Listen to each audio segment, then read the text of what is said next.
Postvention is a term that includes everything done after a suicide to help a community heal and to prevent any further suicides. As a journalist or member of the media, you can play an important role in preventing suicide. If a suicide is covered properly and ethically, it can help a community come together, heal, and learn from the tragedy. If it's portrayed in a sensational, oversimplified way, the story could result in subsequent suicides. The Postvention Guide, members of the media chapter, provides detailed recommendations for reporting on suicide in your community. We would strongly suggest you read these guidelines. We'll cover the highlights in this video. First, we'd like to share a few important points when covering suicide. More than 50 research studies worldwide have found that certain types of news coverage can increase the likelihood of suicide in vulnerable individuals. The magnitude of the increase is related to the amount, duration, and prominence of coverage. The risk of additional suicides increases when the story explicitly describes the suicide method, uses dramatic, graphic headlines or images, and repeated or extensive coverage sensationalizes or glamorizes a death. Covering suicide carefully can change public misperceptions and correct myths, which can encourage those who are vulnerable or at risk to seek help. Suicide is a public health issue. Media and online coverage of suicide should be informed by using best practices. Some suicide deaths might be newsworthy. However, the way media covers suicide can influence behavior negatively by contributing to contagion, or positively by encouraging vulnerable people to seek help. When reporting, avoid misinformation and offer hope. Suicide is complex.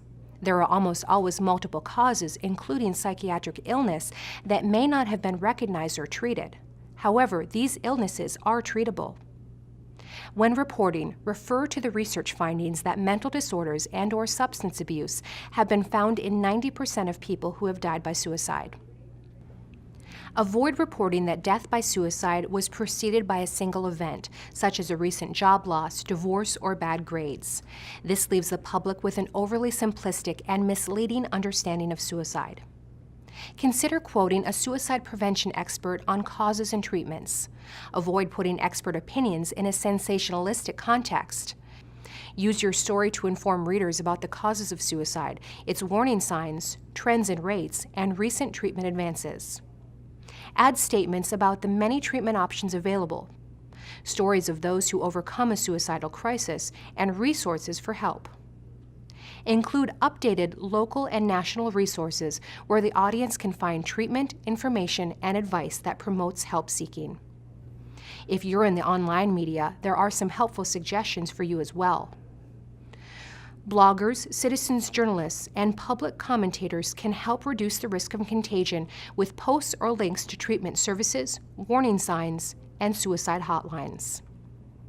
Include stories of hope and recovery and information on how to overcome suicidal thinking and increase coping skills. The potential for online reports, photos, videos, and stories to go viral makes it vital that online coverage of suicide follows site or industry safety recommendations. Social networking sites often become memorials to the deceased and should be monitored for hurtful comments and for statements that others are considering suicide. Message board guidelines, policies, and procedures could support removal of inappropriate or insensitive posts.